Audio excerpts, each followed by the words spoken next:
The Secret Lives of Dolls They Don't Sleep. Have you ever walked past an old doll and felt like it was watching you? Like behind those painted eyes, something waits? Tonight we open the lid on the box you were never supposed to open. This is The Secret Lives of Dolls They Don't Sleep. They sit in nurseries, forgotten attics, antique stores, always waiting. Porcelain, cloth, vinyl, faces frozen in innocence. But what if I told you, those dolls, they don't sleep, not even when the lights go out. In a small town in Vermont, there's a shop called Hollow Hill Antiques. It's one of those places that smells like dust and forgotten memories. Behind a creaky glass cabinet, nestled in lace, sits a doll named Evelyn. Victorian dress, curls like spun gold, lips just slightly parted. No one knows how long she's been there. Some say she arrived with a box of estate items from a crumbling mansion 3 towns over. Others swear she just appeared one day. But the owner, Mrs. Winslow, she knows the truth. Or at least part of it. I close the shop at 7 every night, lock every door, set the alarm. But in the morning, sometimes Evelyn's not where I left her.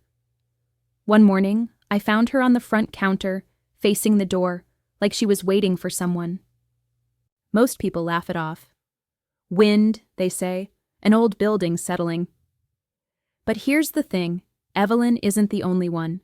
Dolls are scattered across the world, all with stories. A cloth doll sewn in the 1800s, kept in a museum vault because its original owner, just a child, claimed it whispered to her at night. Told her things she couldn't have known. Or the sailor doll locked in a glass case in Florida, where staff insist it changes facial expressions ever so slightly when no one's watching. But here's where it gets darker. What if the dolls aren't haunted? What if they're not vessels for spirits at all? What if they're alive in a way we can't comprehend? Ancient, observant, patient. They don't sleep because they don't need to. While we dream, they move. Rearranging slightly, seeking warmth, seeking connection. There's a theory among certain folklore circles, a chilling one, that dolls were humanity's first mirrors, not made for children, but for something older. Ritual objects, watchers, carriers of memory, eyes that could see through time. And what they see, they keep. There's a man named Jacob living in Oregon, collector, harmless enough. One night, after purchasing a rare bisque doll from an estate auction, he began dreaming vividly. But not his own dreams. He swears he saw flashes of the past, a girl running down a hallway, a fire, a mirror cracking. He started recording his sleep.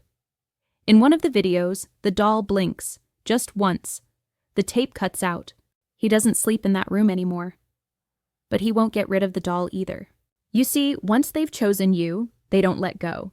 And maybe you've already felt it. That sense that something's not quite right. That your childhood doll, still in the attic, knows something. Remembers things you've forgotten. Listens when no one else does. So what do they want? Some say nothing. They're content to observe. Others believe they're waiting for something, a moment, a signal, a return. And every night while you sleep, they don't. They stretch. They turn their heads just so. They hum lullabies in a voice thinner than breath. And in the silence of your home, they watch the moon rise. So tonight, before you drift off, if you pass an old doll on a shelf or glimpse one in a shadowed corner, just nod politely. Maybe whisper, "Good night." Because even if you close your eyes, they don't. This has been The Secret Lives of Dolls They Don't Sleep. If you're brave enough, join us next time, where the shadows speak and the silence remembers. Until then, sleep tight. And don't turn your back on the shelf.